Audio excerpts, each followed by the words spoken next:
What is this? Is it a Marlin 60? Sure does look like it.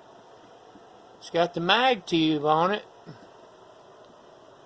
It's also got the trigger lock we discussed in previous videos.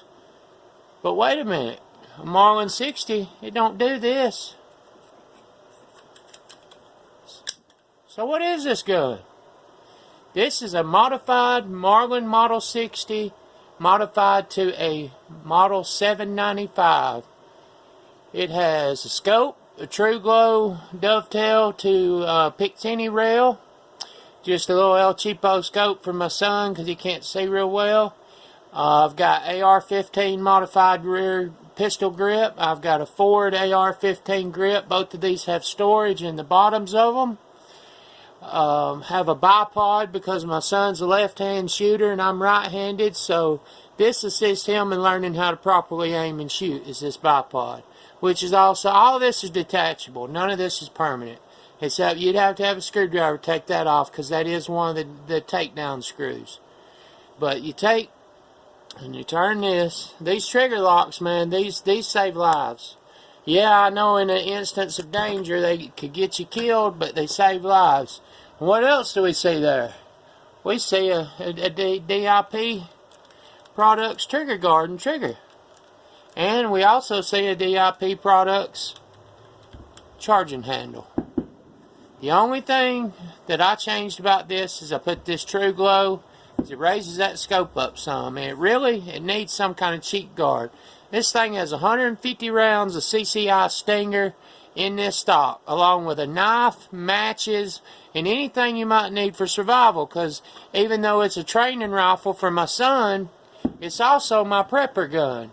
And unlike the 795, the Model 60, the ones that you can buy today, they are absolute junk. The Model 60s, I have bought 3 in the past couple years that brand new out of the box, they were junk. They were absolute junk. The springs were bent. If you're going to buy a Model 60, buy one that Marlin made, not Remington, because they have no clue what they're doing. But basically what I've done is on the stock, this is a 795 stock, by the way. And the reason it has these holes is that when I put the mag tube, I had some little rails on here, which I make my own rails. I don't spend a bunch of money. I'd use a Dremel and cut off some Weaver rails I got.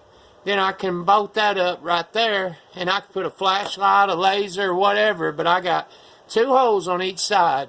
That does not affect that stock in any way, shape, or form. But that there is a true Model 60 modified into a 795. The bolt's been changed.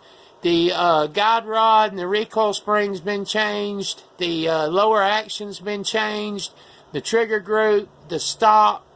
But a lot of this stuff I had laying around from when I owned the AR-15. So I thought, well, let's do something with this stuff. So this is what I come up with. I have another gun on my page. It's called a prepper rifle. But this right here is the real deal. Another cool thing about this mag tube, if you put this takedown screw in first, before you mess with the mag tube or even put the insert in, put this screw in, you can actually use this mag tube for storage. It will actually function for storage and hold bullets, and there is no way they can get past this screw into this mag well. Plus the mag well itself blocks off the little hole in the receiver. I plan on doing a more in-depth video on this gun, but as of tonight, I don't feel like it. It's 4th of July 2018. And I just kind of wanted to show this off and give a shout out to my buddy Lieutenant Fulmer. He's an outstanding guy. But you know, this was a Model 60 that now this magazine rod no longer functions except to store 14 rounds. Now it's clip fed, so you put a clip in it. If you don't want a factory clip, fine. Go with Pro Mag. Do not go with Champion. Hang on a second. You snap that in, you got 25 rounds, man, right there. Plus you got 14 stored in that, and 150 CCI Stingers, and all the tools in here to take the buttstock apart, all the Allen wrenches in here to detach the attachments. Man, you can't ask for a better, 22.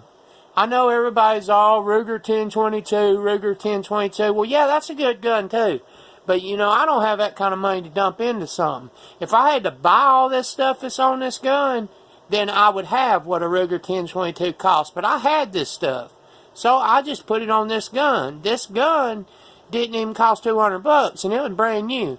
And I ordered parts from Marlin factory to repair it and keep it as a 60, and it still wouldn't function. So I decided to go, and I think last December or January this year something, I acquired a 795 bolt and a 795 lower action, brand new, and the guide rod, recoil spring, and I already had a stock because this stock had a flaw in it. It had, where it went on, it had a flaw in it, so I called Marlin. They sent me another stock.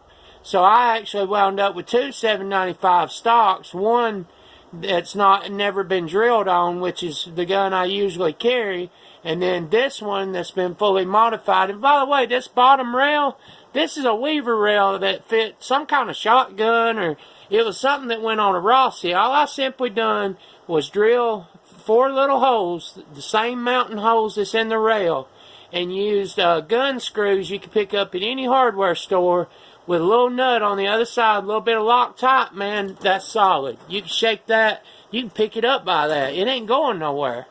You know, same with this. This has a special screw, gun screw also. It's about that long. It comes from here, goes up into there and bolts in. It has a rubber washer and metal washers, but it ain't going nowhere. I mean, it's there. And when you add that DIP Products trigger group and trigger guard, you know you ain't going to break this. So you ain't got to worry about that. And, you know, changing over to a Picatinny style instead of that dovetail stuff, that's common sense. Dovetail scope mounts never work. You bump your gun, you drop your gun, you're going to knock your scope off. This sun gun right here has 4 bolts on the other side that bolt to this, and then one in the middle to adjust the windage, I guess you'd call, of it. And then you just use a regular Weaver style ring, a Picatinny ring, whatever you want. But I kind of like to call this my little AR 795. I had one before I called that, and this is version 2.0. But I mean, the only difference in barrel length is 1 inch. That's it. The Marlin 795 has an 18-inch barrel. Well, the Model 60, they shortened it to match the tube that they had to shorten back in the 80s. Remington shortened it down to 19 inches. So that's why I call this one a prepper gun, because that extra inch and that micro groove in that rifling give me a little bit better range with that extra inch, plus the bipod and so forth, and the ammo, first aid, knife and stuff all in the stock. I mean, if I had to grab a gun and get out the door quick, well, I'm going to grab my Go Pack, I'm going to grab my Go Box for my prepper comms, and I'm going to grab this. Because I know even if I don't have time to grab ammo, I can grab this right here, and I'm good to go. You know, it's got everything I need, whether it be in the stock or the grips, you name it, it's there. And my son, he loves shooting it because it don't have recoil, it ain't real loud, and he's able to aim on his own. His mama, bless her heart, she's left-handed, and she's a sweet woman, by the way. She's left-handed, but she's not around to really teach our son, and so him being left-handed, I don't feel it's right to force him to learn to shoot right-handed. If he wants to shoot left-handed, that's fine. I don't believe in changing somebody from left to right. So with that bipod, he can sit on this very table that's right here, and he can take aim, and there really ain't nothing he can't knock down. He's a good shot, but he has to have that scope. He can't use iron sights because my poor baby boy needs some glasses. But I'm going to go in detail on this video and make another one, and it'll be basically the breakdown to show what I done and how I done it. But you can simply see that there is a mag tube and the inserts in it. And you can plainly see that was a Model 60, but with a little bit of Dremel work and some parts in the receiver, it shoots like a charm. I mean, it'll dump that 25 round mag probably about as quick as you can pull the trigger. But this is Shotgun here, and I'm signing off. I'm done for the night. My dog saved me from a copperhead earlier, so me and my dog's gonna chill and watch some TV. But there was some folks wanting to see this gun I built, so I put it on here. And it's actually my boy's gun, but you know, like I said, in a prepper situation, I grab it and go. But my boy, he's a good shot with that. He's a good boy too. I tell you, you couldn't ask for better kids. Good kids are hard to find these days, but I got some good ones. But I'll give you another up close look, and we'll go down through it, and then I'm done with it. But that there is full. Now right here on the stock, I did have to Dremel out, but it's perfect. You can't even tell that it was ever not that way. I had to Dremel out for this mag tube, because the 795 doesn't dip down here. It's also why I had to take these mounts off that I made. Like I said, I make my own mounts. I don't go spend a bunch of money on ridiculous parts and stuff. I have a box full of gun springs, parts, rails, triggers, you name it.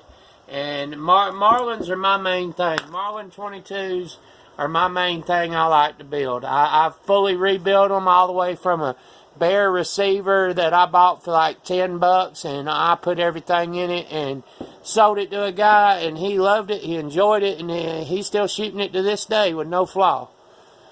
But that's it right there, and that's a BSA scope, by the way. I don't remember the actual part of it, but it's non-adjustable, which is better for my boy, because if he gets to adjusting the sights, it would kind of confuse him. It's got the UV cap where he can look, and if the sun was to hit it, it wouldn't fry him out.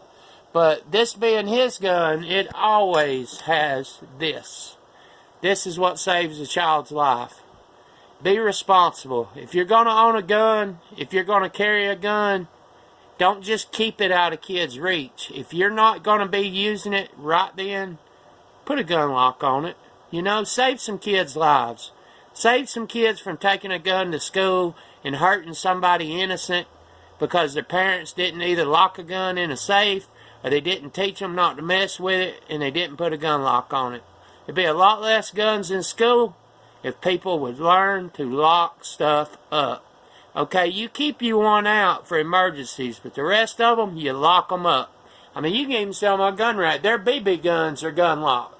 I mean, I don't play when it comes to gun safety. I've never accidentally shot nothing, not even so much as a can. I mean, you need to emphasize safety. Guns are cool, guns are awesome, but if you're going to teach young people how to use them, you also need to teach them the safety matters of it. Instead of just looking at, hey, here's a rifle, go shoot some cans. You know, when I was a kid, that's my dad, he's a good man. He just handed me my rifle, and a box of Thunderbolts cost, I think, 50 cents back then, and I just hit the woods shooting whatever, and luckily I never hurt nobody or nothing. But you know, nowadays you can't do that with kids, because these video games and stuff, they think, well, on a video game it'll do one thing, it'll do this. That's not true. But I hope y'all have enjoyed this, and I mainly done this video for my buddy Tim Fulmer to see the Model 60. It's been modified, but you can plainly see it's got a 25 round Pro Mag in it, and same thing's the 795. It says 60 on the barrel, but I promise you there is nothing in this gun that's Model 60, all the way down to the trigger guard. Even the trigger guard's been changed over. I mean, I don't know if you can see that. And this is one of those aluminum ones, not one of those plastic ones, and it's got a good sling on it. I used myself because I had back trouble from a car wreck this year, but I use that sling myself because it's good and comfortable. And he doesn't use a sling. I'm teaching him how to tote it and how to carry it properly without blowing somebody's face off or himself. But all these parts all together, there's no telling what they would have costed, but I had a box of them. It was a rainy day, and I said, you know what, we're going to build a gun today, and this is what I come up with, and I'm pretty pleased with it. Now, I don't see anything except I do want to add a flashlight back to it. I've found where you can get a scope on eBay. I don't know if they're any good, but they're around $20. It has a light and a laser all on that scope.